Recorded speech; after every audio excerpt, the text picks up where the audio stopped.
अस्सलाम वालेकुम। Pakistan economy watch में खुश आमदीद। मैं हूं इमरान सुल्तान। नाज़रीन, आज ज़रा बात करते हैं तख़फ़ीफ़ ग़ुरबत के हवाले से। हुकूमत का मिशन कि इस वक्त पाकिस्तान में ग़ुरबत का ख़ात्मा किया जाए, गरीब आवाम जो है इनकी फलाह व बहबूद के लिए इनकी जो लाइफ लाइन है उसको बेहतर किया जाए, उनके लिविंग स्टैंडर्ड को बेहतर किया जाए। इससे पहले की हुकूमतों ने भी इसके ऊपर बहुत काम करने की कोशिश की। इससे पहले हम देख रहे हैं कि पाकिस्तान पीपल्स पार्टी के दौर में बेनज़ीर इनकम सपोर्ट प्रोग्राम जो है उनका फ्लैगशिप प्रोग्राम था, जिसे कंटिन्यू रखा लास्ट जो नवाज शरीफ का एरा था उसमें भी। और अब इमरान खान साहब की क़यादत में पाकिस्तान तहरीक इंसाफ जो है वो एहसास प्रोग्राम लेकर आई है और उसमें पूरे सोशल सेफ्टी नेट जो है उसको ब्रॉडन किया है कि किसी तरीके से पाकिस्तान में तख़फ़ीफ़ ग़ुरबत के ऊपर काम हो, लोगों के लाइफ स्टाइल को बेहतर किया जाए।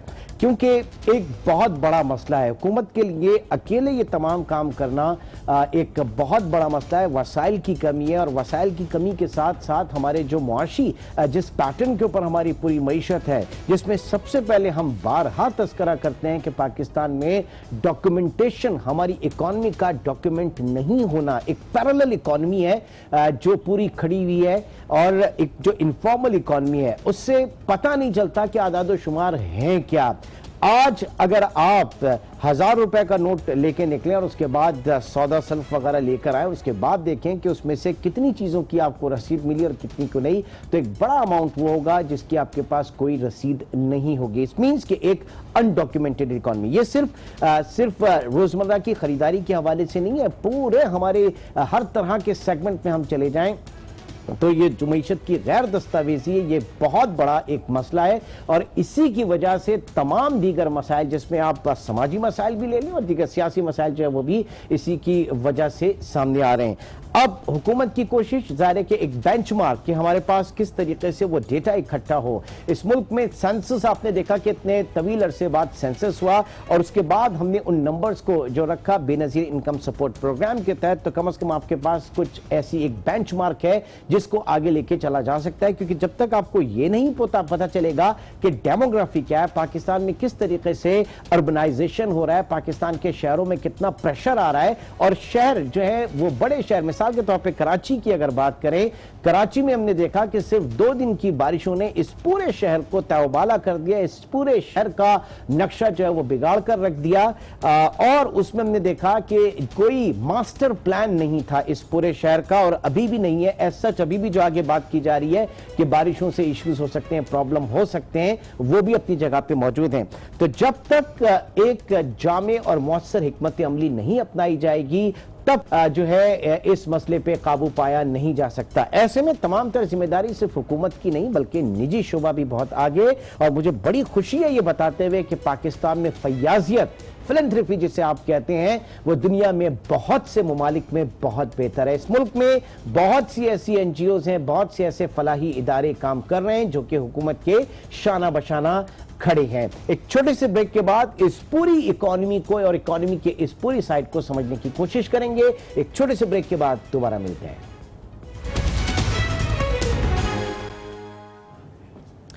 वेलकम बैक नाज़रीन। इस वक्त हमें ज्वाइन किया कराची में डॉक्टर कैसर बंगाली, माहिर मुआशियात है। डॉक्टर साहब बहुत बहुत शुक्रिया हमें ज्वाइन करने का। बात कर रहे थे कि पाकिस्तान में किस तरीके से तख़फ़ीफ़ ग़ुरबत के ऊपर काम हो। हर पॉलिटिकल गवर्नमेंट जो है उसका नारा ज़रूर होता है, बड़ी सिंसियरली वो कोशिशें भी करती है। बेनज़ीर इनकम सपोर्ट प्रोग्राम के हवाले से बात कर लें या फिर उसके बाद आप एहसास प्रोग्राम के हवाले से बात कर लें।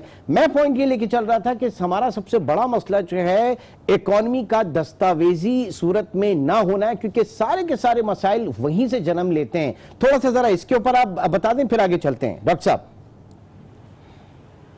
पहली बात तो ये है कि बेनज़ीर इनकम सपोर्ट प्रोग्राम जो उसका नाम है इनकम सपोर्ट, उससे वाज़ेह होना चाहिए कि ये प्रोग्राम गुर्बत ख़त्म करने के लिए कभी नहीं बनाया गया था। ये प्रोग्राम आम जो कमज़ोर ख़ानदान है माशी तौर पे, उनको सहारा देने के लिए बनाया गया था, गुर्बत ख़त्म करने के लिए नहीं बनाया गया था। ठीक है। और ये बात हर मीटिंग में कही जाती थी कि गुर्बत 1000 रुपया या 2000 रुपया दे के ख़त्म नहीं हो सकती है। गुर्बत के लिए जो पूरी माशी पॉलिसी है اس کو بدلنی پڑے گی اور روزگار پیدا کر کے ہی غربت ختم ہو سکتا ہے.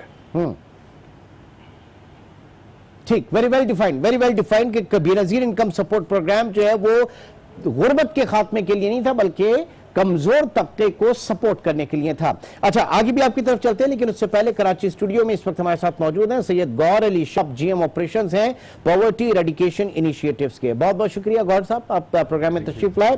ناؤ کتنا حکومت، ظاہر ہے کہ صرف حکومت کا کام نہیں ہے کہ وہ غربت کے خاتمے کے لیے کرے. پاکستان میں ہماری حکومتیں جو ہیں وہ بڑے مسائل کا شکار ہیں، وسائل کم ہیں. ایسے میں پبلک پرائیویٹ پارٹنرشپ جو ہے اس میں ہم نے دیکھا کہ ایک سکسسفل ماڈل ہے. آپ کیا کہیں گے اس کے اوپر؟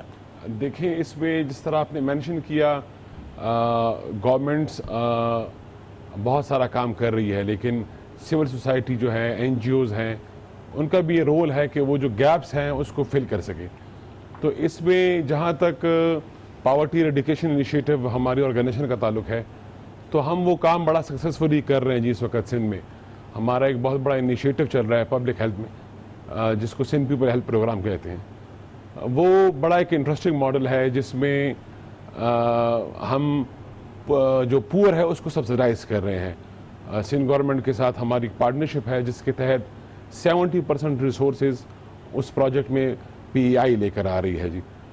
ہمارا ایک بڑا کمپریہنسو نیٹ ورک ہے باہر کینیڈا میں اور نارتھ امریکہ میں، جہاں پر ہمارے جو چیف ایگزیکٹو ہیں شاہد یوسف صاحب. میں بات اس وقت کر رہا ہوں، میں اس وقت بات کر رہا ہوں کہ پبلک پرائیویٹ پارٹنرشپ جو ہے ایک سکسسفل ماڈل ہے.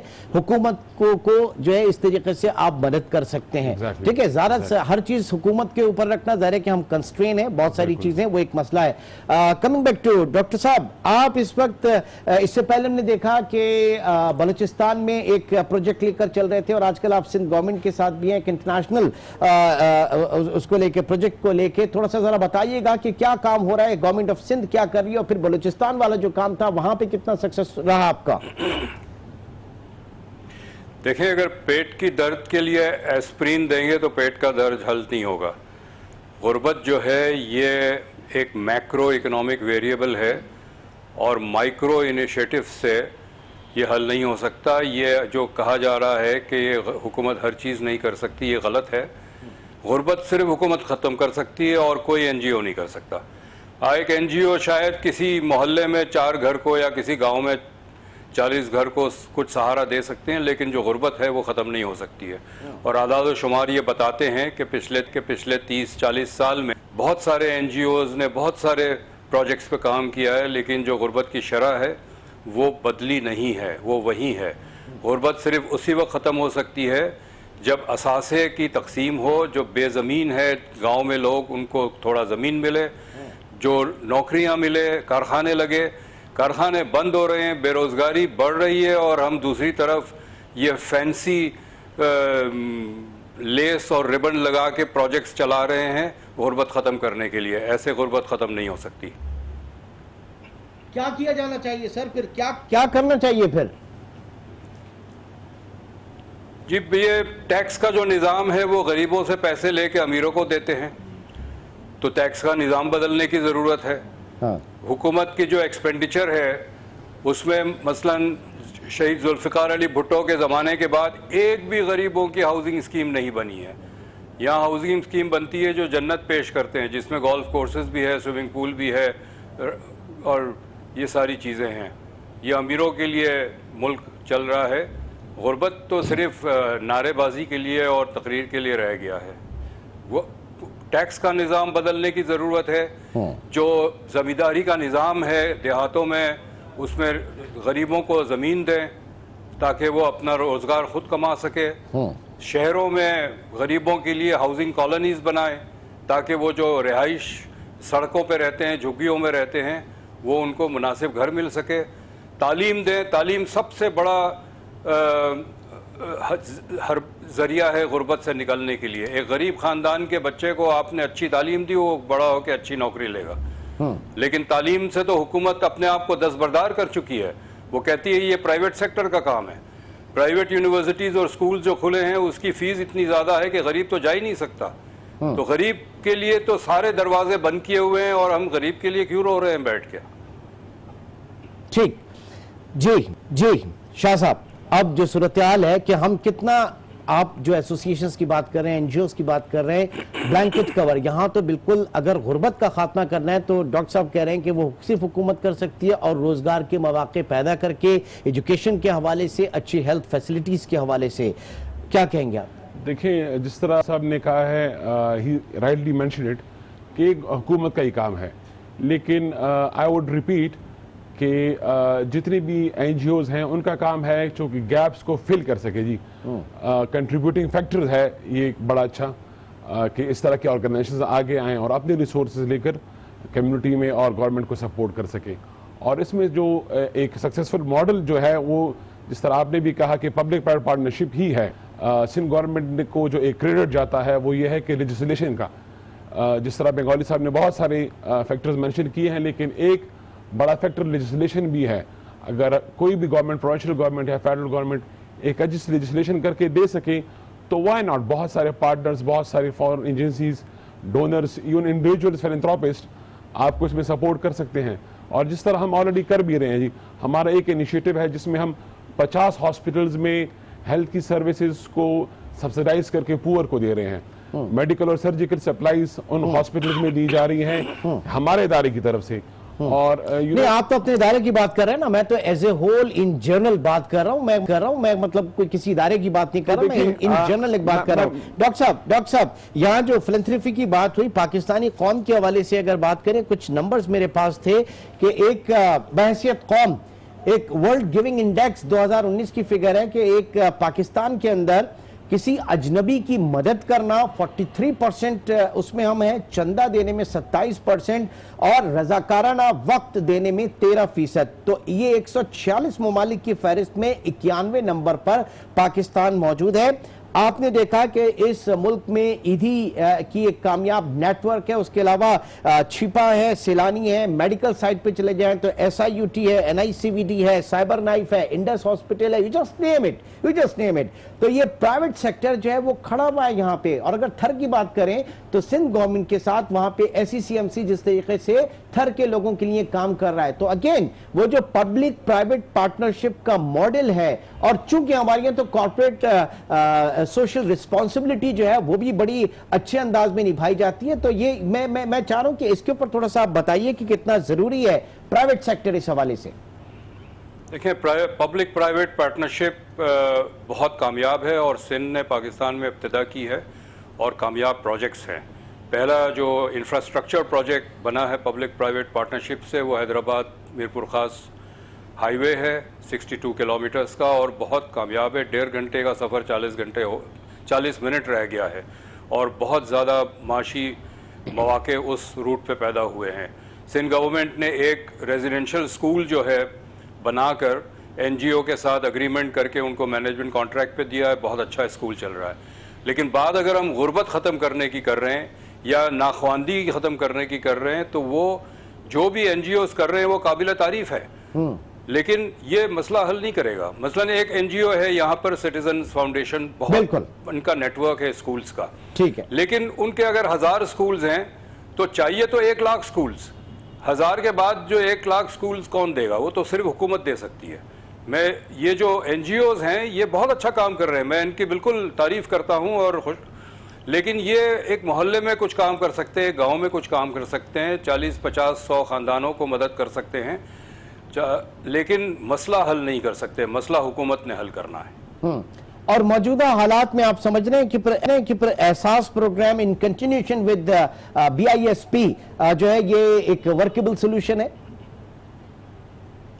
प्रोग्राम भी सपोर्ट दे सकता है, जिस तरह बेनज़ीर इनकम सपोर्ट प्रोग्राम, किसी की अगर 10,000 रुपये आमदनी है, उसको आप 1,000 रुपये या 2,000 देते हैं तो उनकी कुव्वत ख़रीद जो है वो 10% या 15% बढ़ जाती है। ये बहुत बड़ी मदद है।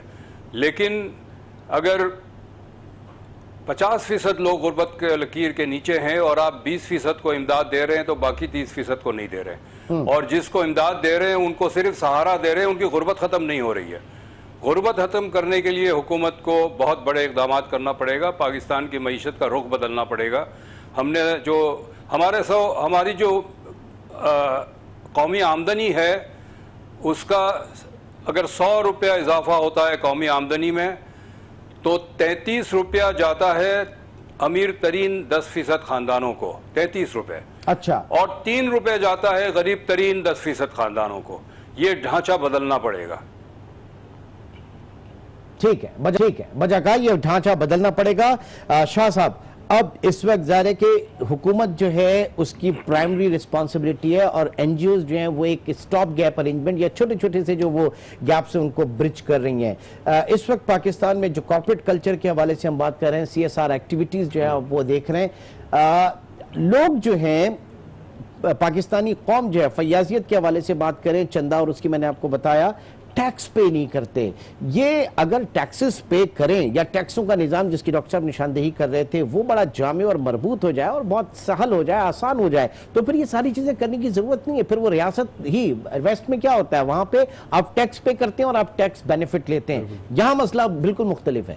دیکھیں، آپ نے سب سے پہلے بات کی ہے جی، تو یس، ہمیں جو یہاں جتنے بھی کارپوریٹ سیکٹر ہے، جو ملٹی نیشنلز ہیں، ان کو یہ کانفیڈنس دینا ہوگا کہ وہ اپنی انکم صحیح شو کر سکے اور اس حساب سے پھر سی ایس آر بھی کر سکے. اور پھر اس سی ایس آر کا ایک ایک اچھا مد میں اس کا لگنا بھی بہت ضروری ہے.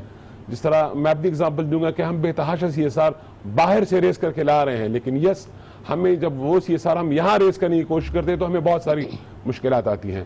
تو ہمیں سی ایس آر پہ فوکس کرنا چاہیے.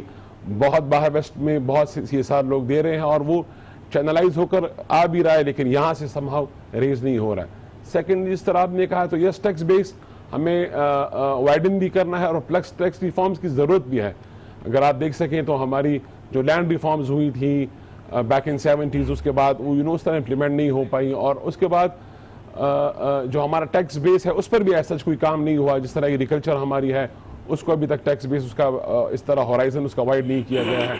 تو ریفارمز کی ضرورت ہے اور آئی ایم شیور کہ ابھی جو کرنٹ گورنمنٹ ہے وہ شاید اس پر کام کرے بھی، ان کا ایجنڈا بھی ہے. چلیں، ایجنڈا تو ہر گورنمنٹ کا ہی ہوتا ہے. اب ظاہر ہے کہ وہ پالیسی کہاں تک وہ کر پاتے نہیں کر پاتے.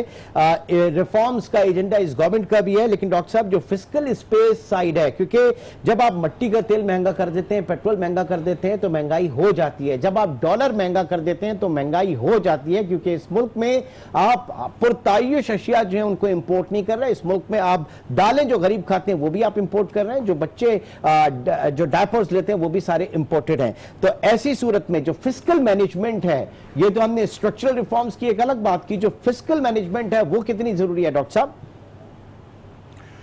جی بالکل. ہم 85% ٹیکس جو ہے وہ انڈائریکٹ ٹیکسز ہیں جو غریب دیتا ہے، اور 15% ٹیکس ڈائریکٹ ہے جو امیر دیتا ہے. لیکن یہاں مسئلہ اس وقت آج کا جو بحران ہے پاکستان کا، وہ یہ ہے کہ آپ جتنا مرضی ٹیکس کلیکٹ کر لیں، لیکن وہ ٹیکس اگر آپ نے غیر ترقیاتی اخراجات کے لیے، حکومت کے افسروں کے لیے، گاڑیاں خریدنے کے لیے یا فوج کے مراعات کے لیے لے لیا تو وہ پیسہ نہیں ملے گا عوام کو. آپ نے صحیح کہا، مغرب میں ٹیکس جمع کرتے ہیں اور عوام کو سہولتیں دیتے ہیں. ہمارے یہاں ٹیکس جمع کر کے سہولتیں نہیں دیتے، حکومت اپنے اوپر خرچ کرتی ہے. تو یہ ٹیکس جمع کرنے کا کوئی فائدہ نہیں ہے.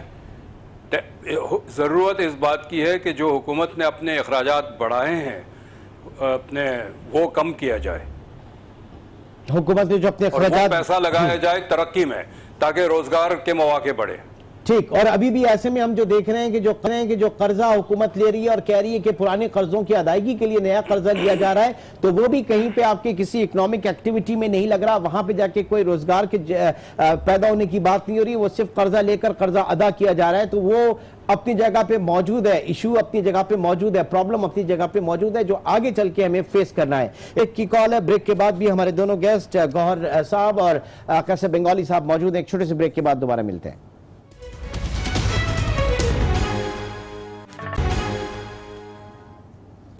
Welcome back. جی گوہر علی شاہ صاحب، یہ فرمائیے گا کہ آپ یقینی طور پہ جو اسٹریٹجی بناتے ہیں تو اس میں نیبرنگ کنٹریز کو بھی دیکھتے ہوں گے، خطے کے دوسرے ممالک کو بھی دیکھتے ہوں گے، تو کیا فرق دیکھتے ہیں آپ اپنی ان ایکٹیویٹیز کو لے کر کمپیئر کرتے ہیں وہاں پہ جو لوگ کام کر رہے ہیں؟ کیا ان کے مسائل اور ہمارے مسائل ایک ہی جیسے ہیں، سملر ہیں؟ دیکھیں، اس پر اگر ہم پبلک پرائیویٹ پارٹنرشپ کی بات کریں تو it's become a global phenomena. Especially جو ریجن میں ہے ٹرکی میں جی بہت ساری PPPs ہو رہی ہیں اسپیشلی ہیلتھ میں، ایران میں ہو رہی ہیں جی بہت ساری، اور اب وہ ڈفرینٹ سیکٹر میں بھی اس کو لے کر جا رہے ہیں جی، انفراسٹرکچر میں ہو رہی ہے، ہیلتھ میں ہو رہی ہے۔ تو جو پلاننگ کا فیز ہے اس کی اگر ہم بات کریں تو یس ہمارے پاس جو ایک چیز کی لیک ہے وہ ہے کنٹینیوٹی۔ اگر ہم اس کو کمپیئر کریں دوسری ریجنز کے ساتھ جس طرح ہم اس کو دیکھ رہے ہوتے ہیں تو یس وہاں پر کنٹینیوٹی ہے پالیسیز کی۔ اگر آپ ایک پالیسی انٹروڈیوس کرا رہے ہیں ایک سیکٹر میں اس کو لے کر آ رہے ہیں تو اس سیکٹر کو پھر گرو کرنے کا ٹائم دے رہے ہیں۔ یہاں پر یہ ہے جی کہ اس کو میچورٹی نہیں ملتی، اور انلیس ہم اس کا ویٹ نہیں کرتے اس پیریڈ کا کہ جب وہ پروجیکٹ آپ کا رول آؤٹ ہو جائے اور اس کی ریزلٹس آنے شروع ہو جائیں، اور اس کا بینیفٹ پھر اس گورنمنٹ کو بھی ہوتا ہے جو اس کو لے کر آ رہی ہوتی ہے، عوام کو بھی ہوتا ہے، اور ان اداروں کو بھی ہوتا ہے جو اس میں انوالو ہوتے ہیں۔ ٹھیک، تو میرے خیال میں کنٹینیوٹی کا اور ایک میچورٹی کا ایک فیز ہمیں یہاں پر لے کر آنا ہوگا کہ ہم اس کو ایک سرٹن ٹائم تک چلا سکیں تاکہ اس کی بینیفٹس آنا شروع ہو جائیں۔ ٹھیک ہے ڈاکٹر صاحب، روشن ڈالیے گا، پالیسیز کی جو کنسسٹنسی ہے مختلف حکومتوں میں الگ ہو جاتی ہے، ایک جو ہے وہ رول بیک کر دیتا ہے۔ پہلے پچھلی ہم نے دیکھا کہ بہت زیادہ فوکس تھا سی پیک کے حوالے سے لے لیں، اور پھر اس کے بعد ہم نے دیکھا کہ سی پیک تھوڑا سا اس کے اوپر اتنا زیادہ فوکس نہیں رہا۔ ادر دین ان تمام چیزوں کو جو ریاست کی جو پالیسیز ہوتی ہیں، پھر اسی میں آپ چارٹر آف اکانومی کے حوالے سے بھی بات کرتے ہیں، تو پالیسیز میں کنسسٹنسی جو ہے وہ کتنی ضروری ہے؟ کنسسٹنسی لیکن بنیادی طور پہ وہ 88 میں جب ہم نے IMF کے ساتھ اگریمنٹ سائن کیا تھا، محب الحق نے سائن کیا تھا، اس کے بعد تو جو نیو لبرل پالیسی ہے جس میں پرائیویٹائزیشن ہے، لبرلائزیشن ہے، یہ تو ہر حکومت نے فالو کیا ہے۔ شاید ان کی سٹرینتھ مختلف ہو، کسی نے زیادہ تیزی سے فالو کیا، کسی نے نہیں کیا، لیکن یہ جو اکنامک پالیسی ہے اس میں تو بڑی کنسسٹنسی ہے کہ ہر حکومت آتی ہے اور پرائیویٹائز کرتی ہے، لبرلائز کرتی ہے، اور پرائیویٹ سیکٹر کو پروموٹ کرتی ہے۔ شعبے صحت کے شعبے سے حکومت نکل چکی ہے، تعلیم سے نکل چکی ہے، ہاؤسنگ سے نکل چکی ہے، بجلی فراہم کرنا اب پرائیویٹ سیکٹر کا کام ہے۔ تو یہ کنسسٹنسی تو ہماری رہی ہے۔ لیکن سر اس کنسسٹنسی میں ابھی جیسے آپ نے کہا کہ صحت سے حکومت نکل گئی ہے، تعلیم سے نکل گئی ہے، 18th امینڈمنٹ کے بعد یہ پروونشل سبجیکٹ آ گئے۔ آج آپ کیا سمجھتے ہیں، کیا صوبوں نے کوئی ایسا مثالی ڈسپینسری بنا سکی کجا کہ آپ ایک بڑا ہاسپٹل بناتے؟ یہ بھی ذرا بتائیے گا کہ یہ کتنا 18ویں آئینی ترمیم کے بعد صوبے اپنے اندر وہ کیپیسٹی پیدا کر سکی کہ اتنے بڑی ذمہ داریاں اٹھا سکیں؟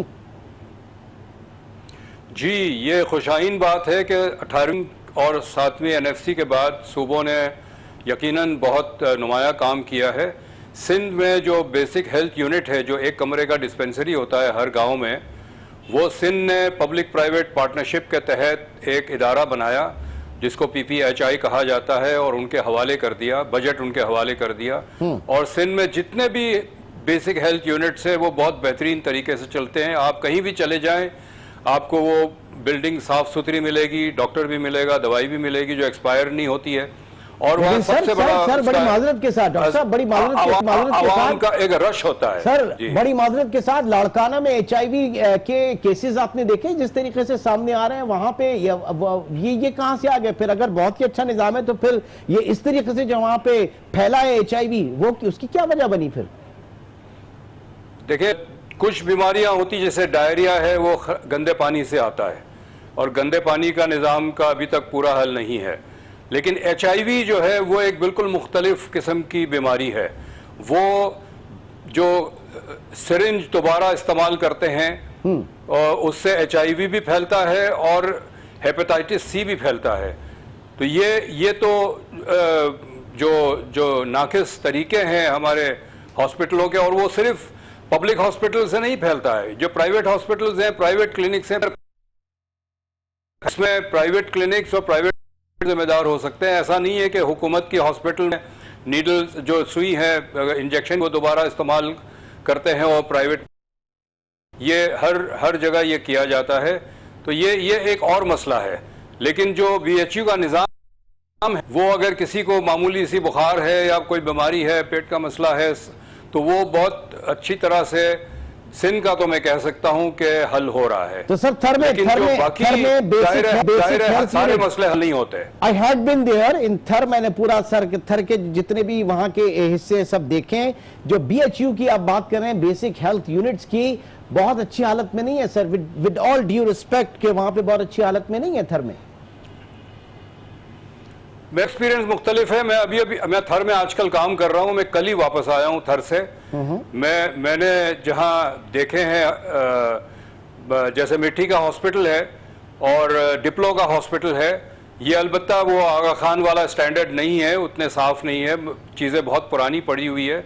लेकिन हमने परसों ही डिप्लो में वहाँ जो पेशेंट्स थे हॉस्पिटल में, उनसे हमने बात की है।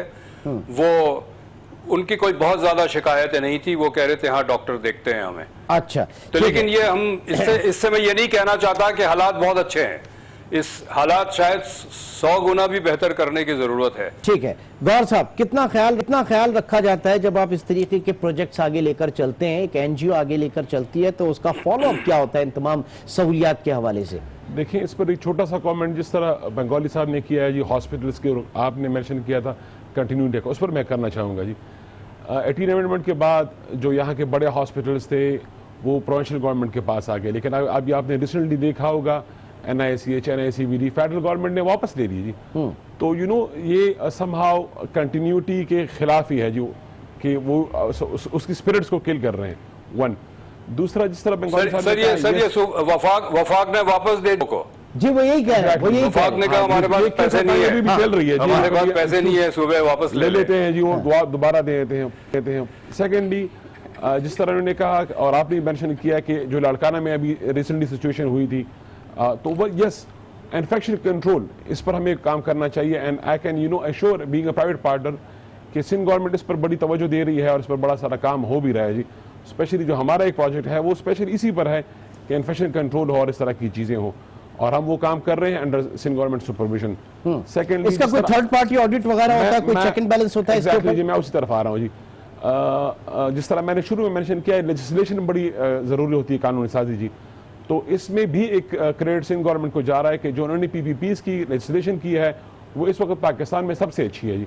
हम KP में भी इस पर काम कर चुके हैं, इवन पंजाब गवर्नमेंट हमें इनवाइट कर चुकी थी लास्ट उनकी जो गवर्नमेंट थी कि आप आकर यहाँ काम करें, लेकिन अगेन उनकी लेजिस्लेशन इतनी अच्छी नहीं थी। सिंध गवर्नमेंट ने एक बड़ा अच्छा तरीक़ाकार वज़ा किया हुआ है जिसमें एक इंडिपेंडेंट ऑडिटर होता है और वो बड़ी कंपनीज को लेकर आ रहे हैं जो कि बिग 4 के नाम से होती हैं, वो आकर ऑडिट कर रही हैं। इसका फाइनेंशियल ऑडिट भी करती हैं और एक टेक्निकल या परफॉर्मेंस का भी ऑडिट होता है। डॉक्टर साहब, लास्ट कमेंट चाहूंगा, अगर इतनी सारी चीजें हैं कि थर्ड पार्टी ऑडिट भी हो रहा है, सारी चीजें हो रही हैं एज यू मेंशन, तो वो परसेप्शन जो है फिर क्यों खराब है सरकारी अस्पतालों का या सरकारी या सूबाई हुकूमतों का, स्पेशली सिंध की अगर बात करें, क्योंकि दोनों मेहमान इस वक्त मेरी सिंध को रिप्रेजेंट कर रहे हैं। जी डॉक्टर साहब, परसेप्शन क्यों नहीं है फिर सही? जब आप किसी भी सरकारी हॉस्पिटल में जाएंगे और उसकी दीवारें गंदी होगी तो परसेप्शन तो यही होगा, लेकिन हर जगह मुख्तलिफ है। जहाँ पर कोई डॉक्टर है, मेडिकल सुपरिटेंडेंट है, जिनका जो ईमानदारी से अपनी ज़मीर को आवाज़ सुनते हुए काम करता है, वहाँ हालात अच्छे हैं। जहाँ ज़रा कमज़ोर मेडिकल सुपरिटेंडेंट है, वहाँ हालात आपको बेहतर नहीं मिलेंगे। तो ये सिस्टम को ठीक करने की, जैसे मैंने कहा कि 100 गुना बेहतर करने की गुंजाइश है। जहाँ बेहतर अच्छा है उसको भी बेहतर करने की ज़रूरत है, लेकिन ये हकीकत है कि देखिए जी, थर की बड़ी कहानी आती है ना कि बच्चे फौत हो जाते हैं।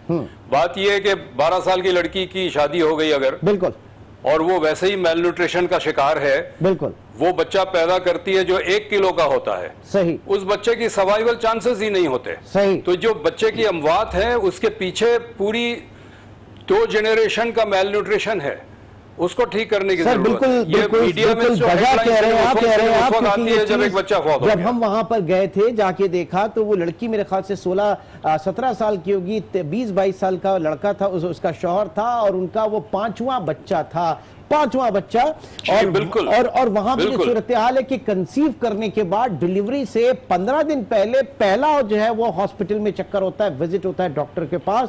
तो ऐसी जगह पे ये हालात अगर नहीं होंगे तो फिर आप नहीं कह सकते कि वहां पे कोई कहतसाली है, वहां पे कहतसाली नहीं है। देखें, सम बदलने की जरूरत है ना। लोग अपनी बेटी की 12 साल 13 साल की उम्र में शादी ना करें और बच्चे एक बच्चों में वक्फा डालें, ये सारी, अच्छा इसमें भी हुकूमत को मैं कसूरवार ठहराऊंगा। पब्लिक एजुकेशन का हमारे मुल्क में कोई रिवाज नहीं है। ये टेलीविजन पे, रेडियो पे बार बार होना चाहिए। हमारे जो प्लेज होते हैं, जो ड्रामा चलते हैं हमारे टेलीविजन पे, वो सिर्फ औरतों को रोते हुए दिखाते हैं। दो किस्म की औरतें दिखाते हैं, या तो साजिश करती हैं औरतें या रोती है, मजलूम है। लेकिन ये जो पहले पीटीवी के प्लेज आते थे आज से 20-30 साल पहले, उसमें बड़े मॉरल लेसन्स होते थे, बताते थे कि माशरे को किस तरह तब्दील करना है, माशरे में क्या अच्छाइयाँ हैं, क्या बुराइयाँ हैं। ये अब प्लेज में खत्म हो गया है। ठीक है सर, बहुत बहुत शुक्रिया, बिल्कुल सही कर रहे हैं। इसमें मीडिया को लीड करना होगा, और ऐसे ज़ाहिर है कि हुकूमत के साथ साथ, और हर जिम्मेदारी हुकूमत की नहीं बल्कि पार्टनरशिप के साथ, हुकूमत की जहां जिम्मेदारी है वो हुकूमत ही आगे बढ़ेगी, लीड करेगी, और प्राइवेट सेक्टर जो है वो उसके साथ खड़ा होगा। बहुत बहुत शुक्रिया सैयद गौहर अली शाह साहब, आप प्रोग्राम में शरीक रहे, और डॉक्टर कासिम बंगाली साहब आपका भी बहुत शुक्रिया। नाज़रीन, इंशाअल्लाह आपसे कल मुलाकात होगी। अपना बहुत ख्याल रखिएगा। अल्लाह हाफ़िज़।